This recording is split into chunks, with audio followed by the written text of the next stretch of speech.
সেদিন মানুষগুলো পতঙ্গের মতো নিক্ষিপ্ত হবে।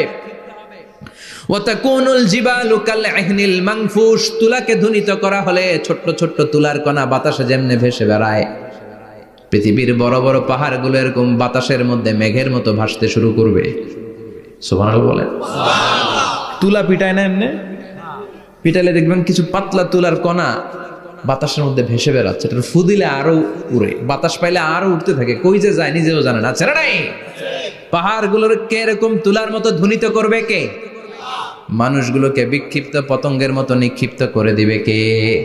আমরা আর এরকম শক্ত হয়ে বসে থাকতে পারবো না। পৃথিবীর সবকিছু, পৃথিবীর সেন্টারে একটা জায়গা আছে, ওইটা টানে, কেন্দ্রের দিকে টানে, এটা গ্র্যাভিটেশনাল ল বা পাওয়ার বলে, মাধ্যাকর্ষণ শক্তি।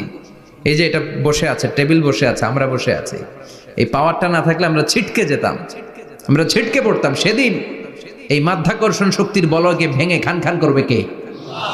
মানুষগুলো নিক্ষিপ্ত হবে, একজন ওইদিকে, আরেকজন ওইদিকে, আরেকজন ডায়ানে, আরেকজন বাই, কে কোন দিকে যাবে তারা নিজেরাও জানে না। আল্লাহু আকবার।